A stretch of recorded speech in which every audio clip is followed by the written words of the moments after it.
You lift the leather-bound album, your heartbeat matching the flicker of candles at your father's 60th birthday. Just one more second, and you imagine his warm smile as he turns through each page of cherished memories. But instead of laughter, the room freezes with the sound of paper tearing. Childhood photos fall beside the trash, while that mocking gaze leaves your throat tight. In that moment, you realize silence is no longer an option. Have you ever poured your heart into something for family, only to see it tossed aside?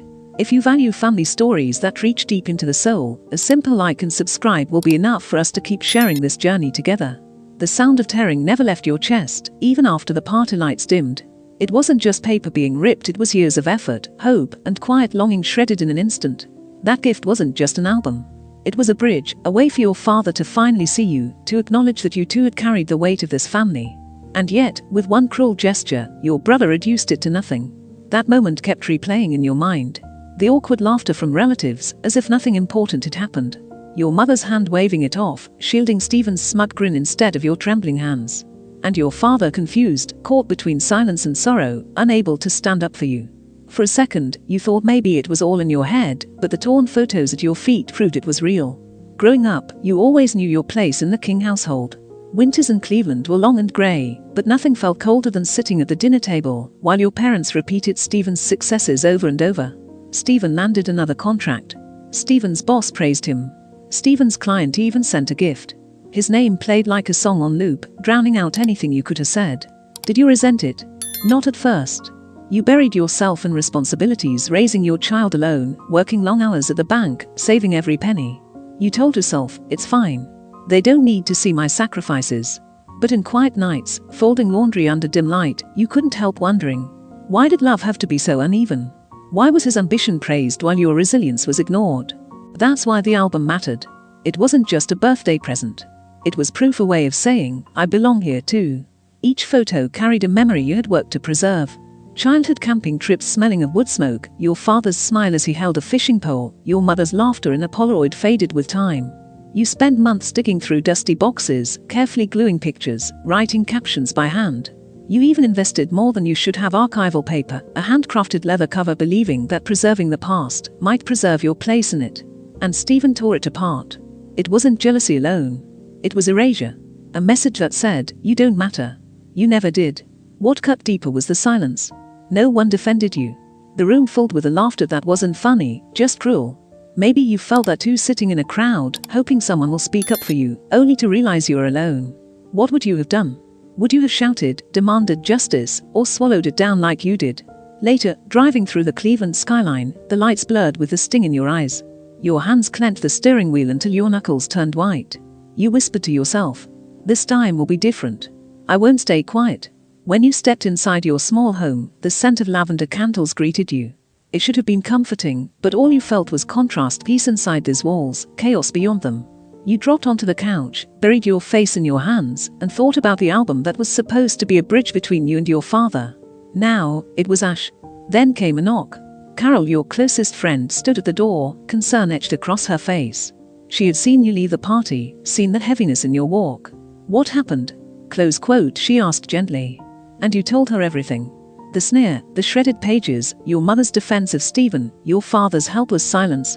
Carol listened, never interrupting, just giving you a safe place to fall. He's always been like this, close quote, you muttered. Always needing to push me down to lift himself up. Carol squeezed your hand. You put your heart into that gift. That matters. Don't let him take away what you created.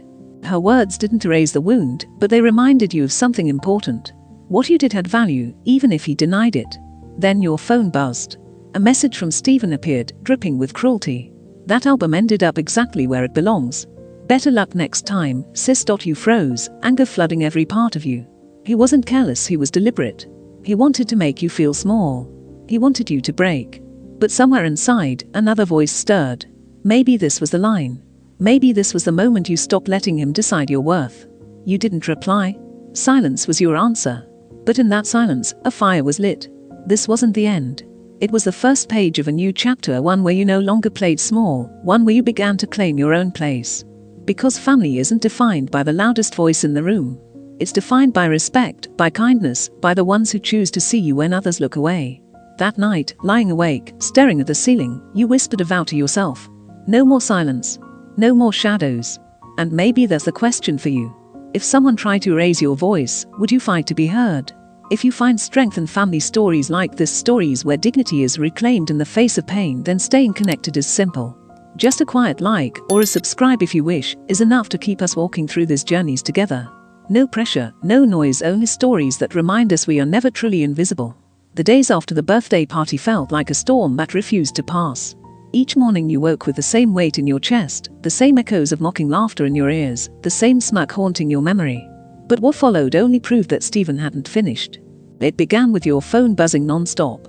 The screen lit up with tags, comments, private messages. Stephen had turned to social media, spinning his version of the story for everyone to see. "My sister ruined my moment," he wrote. She just couldn't handle that Dad's birthday wasn't about her. The words dripped with venom, yet painted him as the victim. And the worst part? Some people believed him.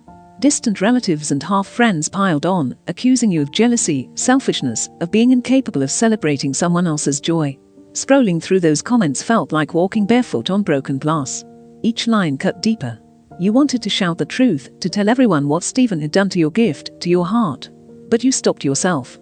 Responding would only fuel his fire. Attention was his game, and silence was the only way to strip him of it. Still, silence doesn't erase hurt, it just pushes it further inside. One evening, your mother arrived unannounced. She stood at your door, arms folded, her face carved with disappointment. You thought maybe, just maybe, she was there to listen. But her first words shattered that fragile hope. "Why would you cancel the wedding deposit?" She demanded, her tone sharp, as if you were a child caught misbehaving. Your throat tightened. "Mom," you whispered, holding back tears. "Stephen destroyed the album I made for Dad. He mocked me for it. Why should I keep supporting him?" But she shook her head, brushing your words aside like dust. "You're being selfish. You should have talked it out instead of escalating things." The unfairness knocked the breath out of you. For years, you had carried responsibility quietly, never asking for recognition. And now, the one time you chose to stand up, she sided with him. It wasn't the first time, but it cut the deepest. Have you ever felt that? To be the one who's been wronged, yet somehow blamed for the fallout. She left without a goodbye, the slam of the door echoing louder than any argument. But then, a call you never expected. Diane, Stephen's fiancée. Her voice was soft, hesitant, as if she too was fighting a battle within herself. "Nancy, I owe you an apology," she began. You froze, uncertain. She explained she had been at the party, had seen Stephen laugh off destroying your gift, had watched his arrogant dismissal when you confronted him. "I thought I knew him," she confessed, her voice heavy with regret. "But that night I saw someone I didn't recognize. I should have spoken up." Her words seeped through the cracks in your armor like sunlight. After days of suffocating under Stephen's lies and your mother's accusations, finally someone acknowledged the truth. "You don't need to apologize," you told her, voice trembling. "I'm just glad you see him for who he is." It was more than validation, it was proof you weren't imagining things. Proof his cruelty wasn't invisible. Diane promised to call again, and for the first time since the party, you felt a spark of hope. But Stephen wasn't done. He posted another rant, longer this time, accusing you of jealousy, of trying to ruin his happiness with Diane. He painted himself as the devoted fiancé, the wounded brother, the victim of your supposed spite. Friends and acquaintances shared his post, some adding their own cruel words. The internet is strange, isn't it? People you barely know suddenly become judges in a trial you never asked for. Have you faced that, being accused, misrepresented, while strangers take sides without knowing the truth? You wanted to fight back, but deep down you knew words wouldn't save you. What would save you was proof, the kind that eventually reveals itself. And slowly, it began to unravel. Diane's calls became more frequent. She confided in you about Stephen's arrogance, the way he dismissed her concerns, the way he bragged about tearing apart your gift, as if it were a badge of honor. Each time she spoke, her voice carried less hesitation and more resolve. Until one morning, her tone was firm, almost cold. "Nancy, I've cancelled the wedding," she said. "I'm done with Stephen." You nearly dropped the phone. She explained that she had gone back to the restaurant, withdrawn the deposit, and ended the engagement. "It's not just about the money," she told you. "It's about who he is. The way he mocked you, the way he lives only for himself. I can't marry someone like that." Her decision landed like thunder. Stephen's cruelty had finally backfired. The smirk that once tore you down had cost him everything. B-section Yukon Kai CNGTH superscript 3 NGNH degrees Psi Dayan Kyo Kwam Mek Chi CHNC Et Tung. Catherine Nin Kwon CN Fong Kai Eku Avar. 10ti inverted question mark ngc degrees ech inverted question mark nh inverted exclamation point oss tang la teng kai el macron c section u section wakin mikt car char teng li mi my car brianna virginity tnt c pounds a b pounds ong degrees actrong mut ho pounds nh kh macron c di nh degrees ng rong lonko conco niam h pounds he sing ch superscript 3 ng co chi inverted question mark nth macron ng Chi la mut kho pounds ngtrne ngo noi n inverted exclamation point itin u jirin l1 half ra ph pounds it anti inverted exclamation point I jarko 30 I inverted question mark ptek con la y inverted question mark u unit nh degrees ng kati homne quien lnc con thu kvar charnia Guying Catherine tr section ml macron ng nh degrees ng dui vang lan kh macron p kong jian Brianna Tai m.t, m macron t ho I umlaut ethan l.ng im, bante si inverted, mutsi inverted exclamation point ngo rit qua han lang, khi inverted question mark nc pounds cn fongchim trong thong l.ng, Royat gut, Richard ng degrees yi char bn y allow v left double angle bracket ngvth inverted question mark akon dish pm inverted exclamation point nht shung ban, guying g section m vang. Conti degrees est set ng chi vi co tian tromte, conco quine ch dot et jirin ne sao. Mai the conco onai tar. Close quote Catherine ng copyright ng section new, oi m macron ti chan chi entans I bun nh degrees ng kien n. Char, nh section m roy.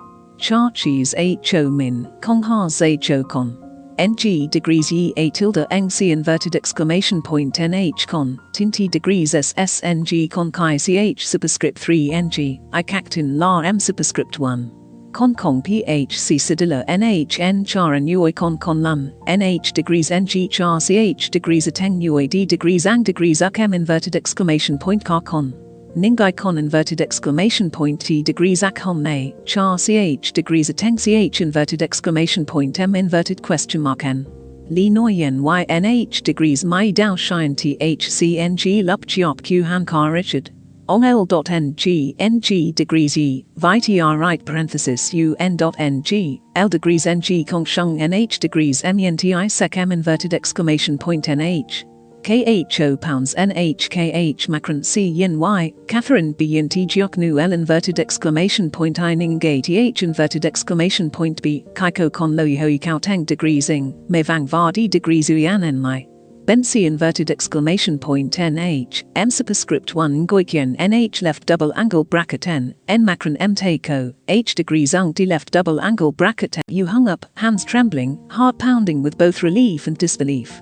You hadn't lifted a finger this time, justice had unfolded on its own. And maybe that's what strength really is. Not revenge, but patience. But not everyone saw it that way. That afternoon, your father called. His voice was heavy, accusing. Nancy, did you talk Diane out of the wedding? Close quote, your breath caught. Dad, no, close quote, you said quickly. I didn't do anything. Diane saw his true colors herself. But he didn't believe you. You cancelled that deposit, and now the wedding's off. You've gone too far. The words sank like stones. Your father, the man you'd worked so hard to honor, now saw you as the villain. And Stephen. Once again, he slipped away from blame. That night, you sat alone in your living room, the tick of the clock louder than any voice. Stephen had managed not only to twist the truth, but to turn the people closest to you against you. Still, Diane's choice remained a sign. His mask was cracking. And you whispered to yourself, this isn't over. So let me ask you, what would you do if your own family turned their backs on you to protect someone else? Would you keep fighting for the truth, even if it left you standing alone? If stories like this resonate, if you've ever felt invisible in the very place you should belong, then staying close is simple. A gentle like or tapping subscribe if you wish is all it takes to keep walking through family stories together. Quietly, steadily, we'll keep uncovering truths that remind us none of us are ever truly alone. After the heavy phone call with your father, you sat in the darkened room, the ticking of the clock cutting into your chest. It felt as though everything was against you. Your mother's blame, your father's misunderstanding, and Stephen still parading himself on social media as though he were the victim. But in that endless night, a thought began to form. You couldn't just sit still while he slandered your name and turned you into the villain. You needed a way out, a way to reclaim your voice. The next morning, you walked into the office of Cynthia Burke, a lawyer recommended by a co-worker. The space was bright and orderly, her sharp but calm eyes a contrast to the chaos within you. You sat across from her and told everything from the beginning. The album ripped apart, the mocking smirk, the cruel text messages, and the online posts painting you as jealous and petty. Cynthia listened closely, occasionally jotting down quick notes. When you finished, she leaned back in her chair, locking her gaze on you. "This isn't just family drama. This is defamation," close quote, she said firmly. "What he's posting could damage your reputation, your career, even your relationships. I can send a cease and desist letter immediately. If he refuses, we can take it further." Hearing those words felt like air filling your lungs after weeks of suffocation. You had been pushed into silence, forced into the background, but now you had someone willing to fight with you. "Do it," close quote, you said, your voice steadier than it had been in weeks. "I don't want him thinking I'll keep letting this slide." Cynthia gave a faint smile. "You've endured enough. It's time to draw the line." In the days that followed, Cynthia gathered evidence. Along the way, she uncovered stories from Stephen's past co-workers who claimed he had stolen credit for their work, even an old college friend who cut ties after feeling betrayed. Listening to these accounts was both painful and relieving. Painful, because his cruelty was larger than you'd realized. Relieving, because it meant you hadn't been imagining it. This pattern was real. One late afternoon, Cynthia called. "I've sent the letter," close quote, she told you. "He's required to take down those posts. If he doesn't, we'll escalate." For the first time in weeks, you exhaled without feeling a knife in your chest. Even if only slightly, Stephen had been forced to back down. But amid all of this, a deeper emptiness lingered. Your father. Since the party, he had looked at you not with pride, but suspicion, convinced that you were tearing the family apart. Even if you regained your dignity, you longed for reconciliation with him, the man you had poured your heart into honoring with that gift. Then, an idea sparked. Restore the album. The torn pages still sat in your home, each rip a wound, but also an opportunity to rebuild. You began quietly working for weeks, reprinting photographs, rewriting the captions, salvaging what you could. The leather cover was beyond repair, so you replaced it with a simpler binding, but the memories remained intact. And then, you decided to take it further. Instead of just remaking the album, you would host a small exhibition at the community center inside Cuyahoga Valley National Park, a place your father had always loved for its quiet trails and open spaces. It would be more than a gift. It would be a gathering of memories, a living tribute. You called Carol, and as always, she agreed without hesitation. She helped you arrange tables, print the photos in large format, and hang them across the room. She didn't pry into your feelings this time, simply focused on the details, steadying you with her quiet presence. The night before the exhibition, you and Carol worked late. Childhood summers, fishing trips, your parents' wedding day all laid out carefully. Each picture felt like a step toward healing, a piece of your heart stitched back together. On the day itself, you stood inside the hall, your heartbeat racing. Guests arrived slowly, friends, neighbors, old colleagues of your father. They walked through the rows, stopping at photos, smiling, retelling old stories. Laughter filled the air, but this time it wasn't mocking, it was warm, genuine. You weren't sure if your father would come. He hadn't responded to your invitation, hadn't promised anything. But then, while you were speaking to a guest, the door opened. Your father entered, your mother at his side. His expression unreadable, his eyes quietly scanning the room.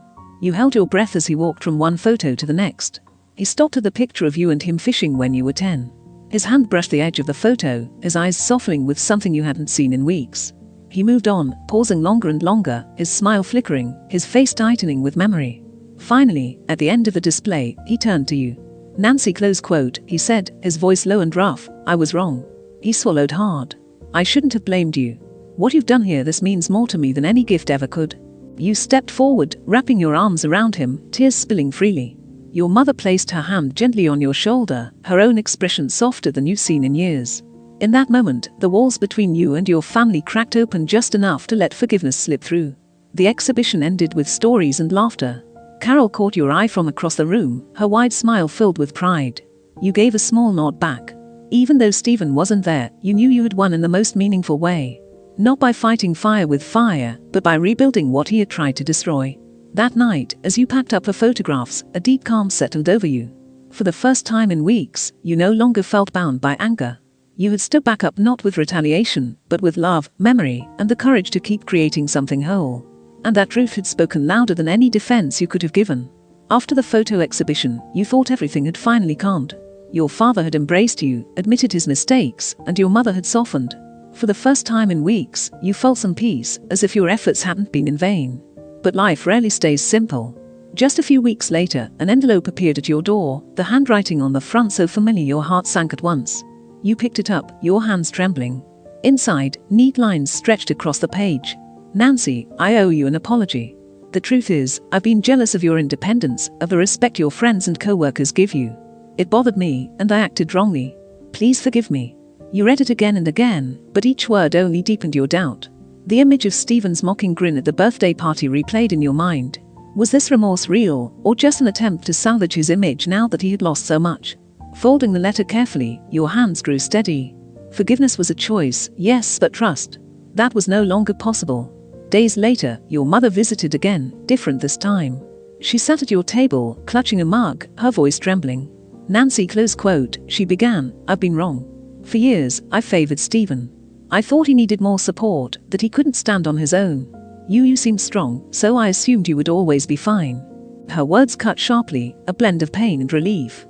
You had waited years to hear them, even though deep down, you had always known. Looking at her now, you saw regret etched into her face. Mom, you whispered, I never needed praise. I just needed you to see me. She nodded, tears falling. I'll try to change. It won't be easy, but I promise. That confession didn't erase the scars, but it opened a door. You couldn't rewrite the past, but at least now there was a crack in the wall between you. Meanwhile, Cynthia continued her steady work. One afternoon, she called with news. Stephen has taken everything down. He signed an agreement, no more posts, no more defamation. If he breaks it, the consequences will be immediate. Hearing this, you felt a weight lift. The lies that had once haunted you, that had robbed you of sleep, were gone. You thanked Cynthia, knowing that without her, you might still be trapped in that cycle of humiliation. It was then you realized. Sometimes protection doesn't come from family, it comes from unexpected allies who choose to stand with you when you need them most. Summer passed, and slowly, life regained its rhythm. Your father often invited you over for coffee, sharing old stories, trying to mend the bond. Each weekend, his laughter filled the house again, and you knew he was working to heal the gap. Your mother, though still distant in ways, no longer avoided your eyes. Stephen, however, was different. News of Diane calling off the wedding spread, and whispers about his arrogance at work began to circulate. Friends distanced themselves, colleagues lost patience, and opportunities dried up. Eventually, word reached you that he had left Cleveland altogether, moving west in search of a fresh start. One afternoon, while sorting through paperwork, another envelope arrived. The handwriting his again. You opened it to find not a simple apology, but a longer, desperate plea.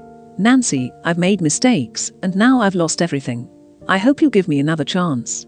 You read it once, then folded it. No anger this time, no tears, only clarity. He wasn't apologizing for what he had done. He was lamenting the cost he now had to pay. And you knew then. You owed him nothing. You placed the letter in a drawer, not to revisit, but to remind yourself why you had chosen boundaries. Forgiveness was for your peace, not for reopening the door to someone who had torn you apart. When Cynthia later called to confirm all the legal matters were resolved, you smiled softly. Thank you, you told her. I finally have what I needed most. Peace. That evening, you sat on the porch, the sunset painting the sky in hues of gold and crimson. For the first time in months, you felt no anger, no weight pressing down. Stephen could start over somewhere far away if he wanted. For you, the story was already closed. Family, you realized, wasn't about shared blood or history. It was about who saw you, who respected you, who stood beside you when storms came. Your father was trying, Carol had always been steady, Cynthia had been a shield, and even Diane, though no longer in your life, had given you truth when you most needed it. As the evening air cooled and the first stars appeared, you breathed deeply. The past could not be erased, but you had learned to live with it without letting it define you. You no longer needed to fight for a seat at a table where you had been ignored. You had built your own place, surrounded by those who truly mattered. The story hadn't ended with everyone healed or reunited. It ended with you choosing freedom. And sometimes, that is the most powerful ending of all. As the sun set, you sat quietly on the porch, letting the evening breeze brush against your face. Everything that had happened over the past months replayed like a slow-motion film. The gift torn apart, the false accusations, the tears that seemed endless, yet also the moment your father embraced you, your mother admitted her mistakes, and the steady hands that lifted you when you nearly broke. You came to understand that true victory wasn't about proving how wrong Stephen had been. It was about standing tall, holding on to your peace, and refusing to let bitterness define you. Family, you realized, isn't only about blood, it's about the ones who choose to see you, who value the truth of who you are. Looking back, you no longer crave recognition from those who turned away. Instead, you choose to cherish the ones who stayed, the ones who showed up when you needed them most. And perhaps that is how a new definition of family is written. If stories like this speak to your heart,